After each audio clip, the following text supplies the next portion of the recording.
The crack appeared at 0347. Hairline thin, along her left temple.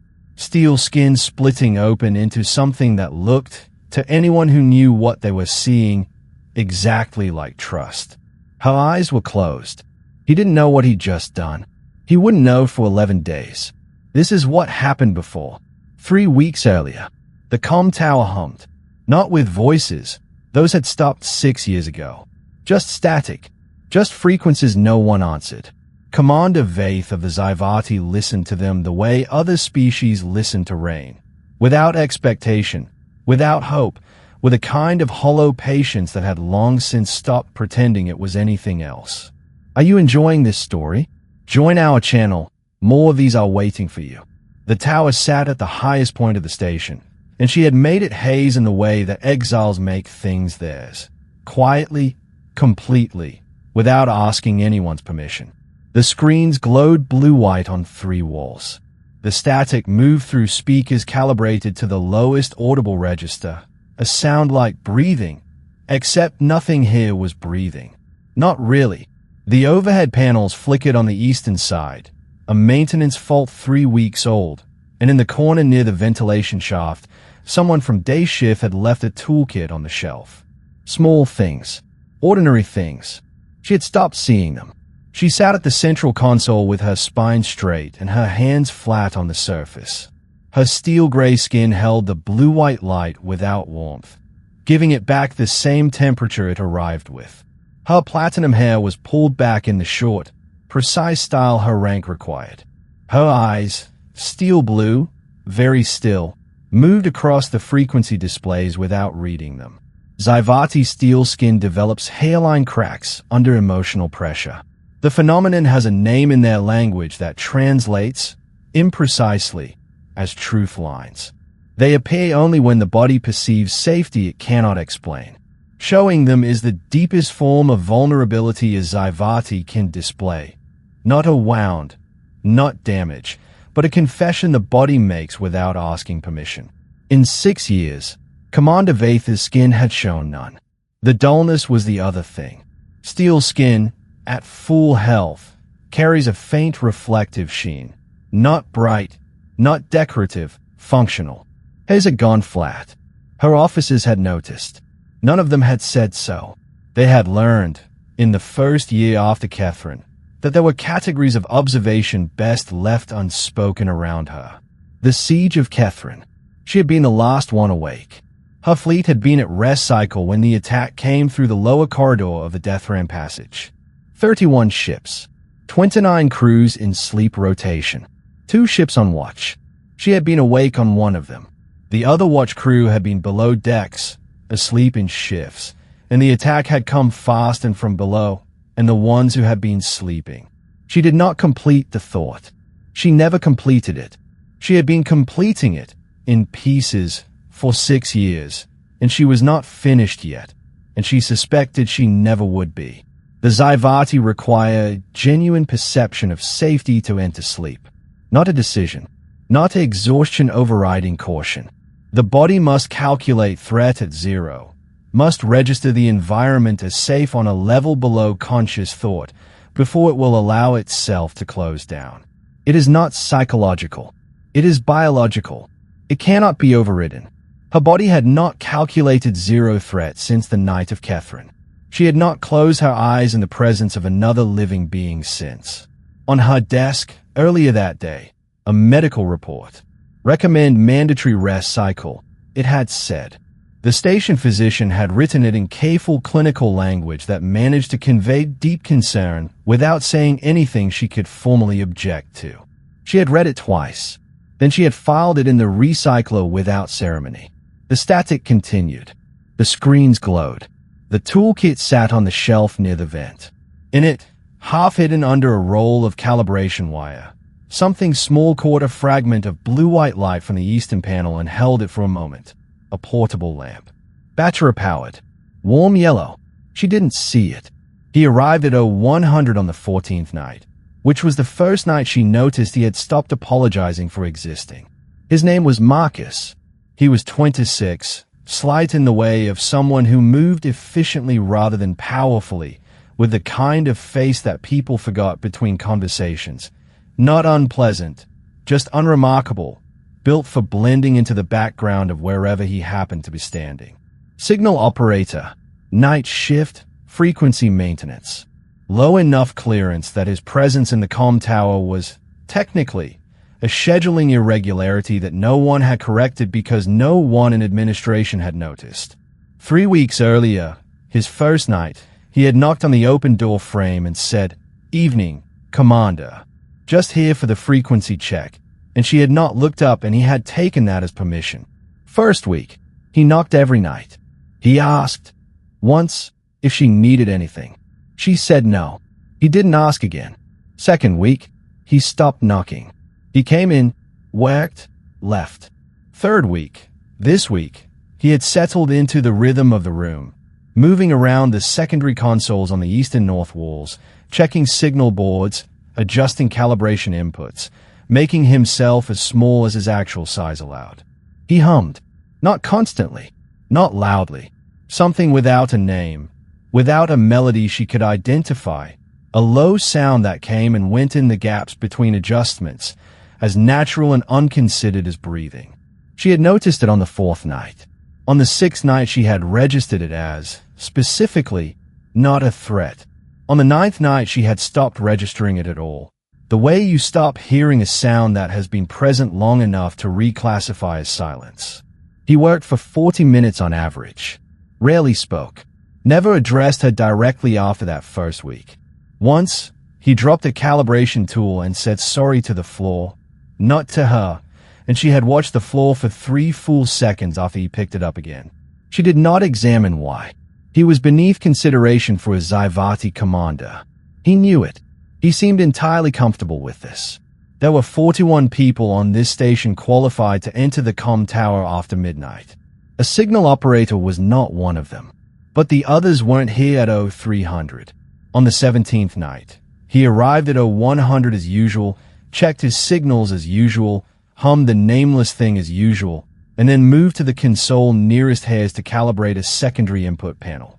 This was not unusual either. He rotated through all 8 secondary consoles in a pattern she had mapped unconsciously, without meaning. What was different was that the eastern overhead panel chose this specific moment to flicker badly, dropping to knee dark for 4 full seconds before restoring. And in those 4 seconds he reached for his toolkit by instinct and pulled out the small lamp without looking at it. Clicked it on, set it on the console edge while he worked, moved the lamp twice to get better angles on the panel inputs. His shadow, when he leaned over the console, fell across her, and the lamp's warm yellow light, spilling sideways, caught the edge of a temple. She did not move. She did not turn her head, but the dullness at her left temple, the flat, gray, lightless quality of steel skin that had not perceived safety in 6 years, shifted. Barely, not visibly. Something beneath the surface, something below what light could show, moved like metal, remembering it had once been able to reflect things warmly. Her hand stayed flat on the console. Her posture stayed precise. Her face showed nothing. He didn't notice any of it. He was looking at the signal panel. The lamp sat on the console edge between them. Warm yellow circle on cold blue surface. Neither of them acknowledged it. He hummed something, finished the calibration, straightened up, looked at his toolkit, looked at her console, at the 3 screens glowing blue-white and harsh, the kind of light designed for visibility rather than anything else. And for a moment he stood with his kit half lifted, thinking something she wasn't privy to. He put the kit down, took out the lamp again, turned it on, set it on her console, not the edge, the surface, close to her right hand, and a circle of warm yellow light fell on the cold surface like something that had been missing from the room without either of them knowing. "Easier on the eyes," he said, about the screen glare. To himself, mostly. He didn't wait for a response. He picked up his kit, tucked the strap over his shoulder, and walked out. He left the light on.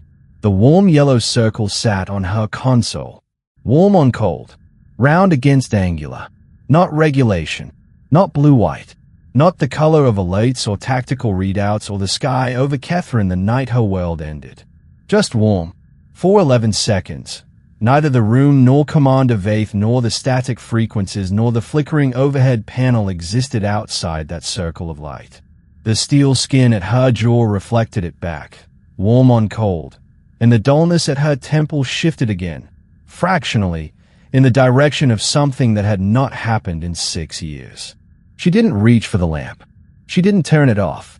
She sat with her hands flat on the console and the warm yellow circle between them, and the static hummed, and the room was the same room it had always been, and also it was not. She stared at it for a long time after his footsteps faded. The screens continued. The frequencies continued. Somewhere in the station's lower levels, the night crew was filing maintenance reports and running system checks and doing all the ordinary things that ordinary nights required, none of which had anything to do with what was happening in the comm tower. Her nearest attendant, stationed outside the door, had turned at the sound of the door opening, had watched the signal operator leave, had looked at the lamp on her commander's console, warm yellow, not regulation, and then very carefully looked away, the way her officers looked away from the dullness of her skin, because there are observations that are best left unrecorded. On the north side of the room, the two communications officers on duty had both gone still at the moment Marcus set the lamp down. Not dramatically, not visibly to anyone not paying close attention, but they had stopped their work for 3 seconds, 4 seconds, 5, before resuming. The silence in the room had changed texture. It had been a silence of absence before. Empty frequencies, empty static, the particular quality of a space where something used to be and wasn't anymore. That kind of silence has weight without warmth, the way cold has weight. This was something else. The lamp was doing it, not through any property of the lamp itself, just warm yellow light in a room that had been blue-white for 6 years, but the texture of the room had shifted. Like a door left open in a sealed corridor. The air moved differently. Her attendant, outside the door, had pressed her back against the wall and stayed very still, as if sudden movement might disturb whatever had just happened. One of the communications officers on the north side had met the other's eyes across the room. Neither of them said anything. One of them turned back to her console. The other looked at the lamp for one more second before following. The static breathed on. Commander Vaith had not moved. Her spine was straight. Her hands were flat. Her steel blue eyes were fixed on the frequency displays as if she were reading them. She was not reading them. The warm circle on her console. His hands had rested on that surface. The calibration he'd been running when the lamp was first lit. His fingers had been 6 inches from where the lamp sat now. The surface was the same temperature it always was. Steel read temperature accurately. Her hands knew. She put her right hand in the warm circle of light. Closed her eyes. 3 seconds. 3 seconds of darkness that were not the darkness of Catherine. She opened them. What are we doing here? We're watching something impossible start. New story tomorrow. Come back. She did not sleep that night, but she closed her eyes 4 more times before 0600. 3 seconds. 5 seconds. Once. 7. Always with her hand in the warm circle. Always after she had listened to the static long enough to confirm it hadn't changed, that the room was the same room, that nothing was coming through the lower corridors. Her body was testing something. She didn't give it permission to test. It tested anyway. The lamp burned through the night. The battery was rated for 8 hours. She noted this without deciding what it meant. At 0600 she stood, straightened her uniform, and left the comm tower without looking at the lamp. She did not turn it off. Her attendant, falling into step behind her, said nothing. Commander Vaith said nothing. The corridor was the same corridor. The station was the same station. She was the same commander. The truth line wasn't visible yet. That came later. The next 6 nights followed the same pattern with one addition. He came at 0100, worked, hummed, left, and every night, without discussing it, without making it a thing, he left the lamp. On the second night she thought it was an oversight. On the third night she understood it wasn't. On the fourth night, she stopped constructing explanations for it and simply noted that the lamp was there, and that her hand found the warm circle within 11 minutes of his departure, and that the number of seconds she spent with her eyes closed was increasing. 7, 9, 14. She did not examine this the way a Zyvati commander should examine a developing security exposure. She examined it the way a body examines warmth after a long time in the cold. Carefully, incrementally, as if too much attention might make it stop. The truth line appeared on the morning of the third day after the lamp. Her medical officer saw it during the routine review and went very still. "Commander," she said. Vaith looked at her. The medical officer looked at the hairline crack along her left temple, thin as a fault line, silver-edged, unmistakable, and said nothing further. She completed the review in silence. She did not file a report. Vaith returned to the comm tower that night. Sat down. Waited. He arrived at 0100. She had not planned to sleep. That was the only thing she was certain of. Afterward, in the moments between waking and understanding what had happened, she had not planned it, had not decided it, had not given her body any instruction that could have produced it. She had been sitting at the console at 0200, hand in the warm circle, and the static had been breathing, and the lamp had been warm, and his presence had been on the surface of the console, the weight of his hands on the calibration panel, the warmth of his voice in the frequency checks 2 hours earlier, the hum she could still hear somewhere below conscious thought the way you hear a note after the instrument has stopped. And her body had done a calculation she was not informed of. It had calculated 0. Not safety as a concept. Not reassurance. 0. The way a targeting system reads 0. Precise. Biological. Final. Her eyes had closed. Not for 3 seconds. Not for 7. For 11 minutes. The crack had appeared at 0347. Hairline thin. Along her left temple. Steel skin opening into a truth line that said, in the language of her species' bodies, louder than anything she could have spoken, "I found something. I don't know what it is, but my body found it, and it let go." She woke at 0358. The first thing she was aware of was the lamp. Warm yellow, still burning. The circle on the console. The second thing was the truth line. She saw it in the reflection of the dark screen beside her, the one she kept at minimum brightness, which functioned as an imperfect mirror in low light.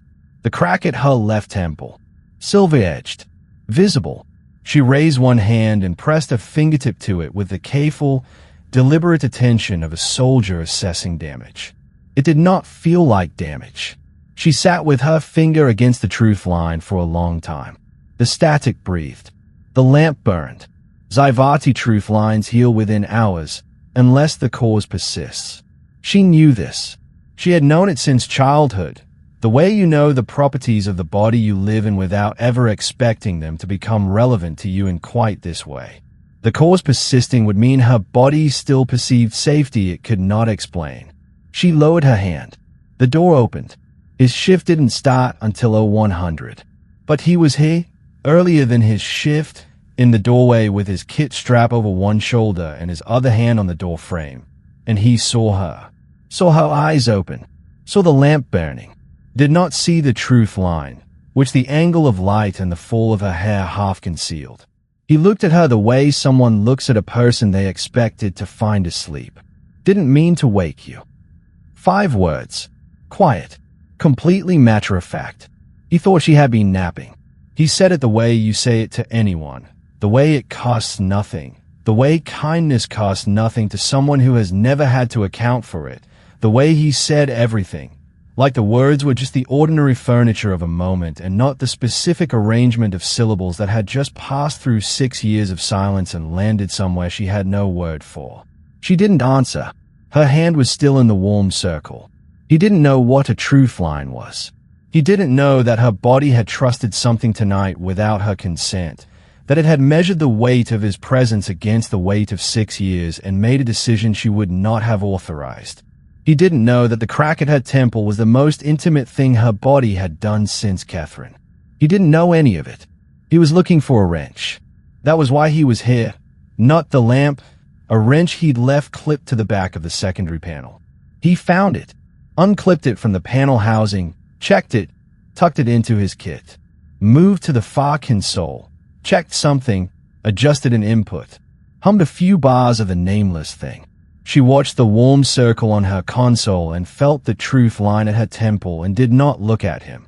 He picked up his kit, paused at the door, did not take the lamp. The door closed behind him.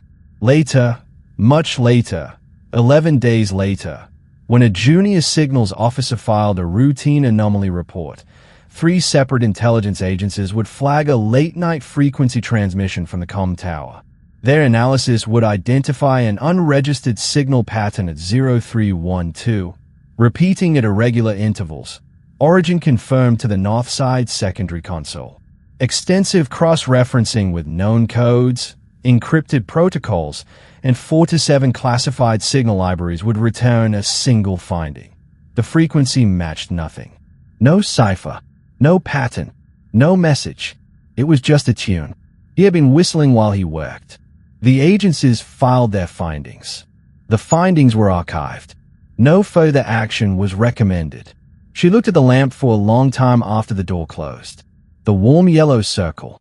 His wrench had been here. His hum was still in the air, the way a note stays after the instrument stops, and she had stopped pretending she didn't hear it. She reached up and pulled her hair across her temple. The automatic gesture, the one she'd been making for 6 years whenever she needed to appear unreadable. The truth line disappeared beneath the platinum-silver fall of it. She held it there for 3 seconds. Then she pushed the hair back. Let the truth line show. No one was here to see it. That was the only reason she could tell herself. No one here, so it didn't matter. She let it show to an empty room and a lamp and 3 walls of static frequencies. And if her body wanted to interpret that as courage, it was welcome to, because she wasn't going to. She looked at her reflection in the dark screen.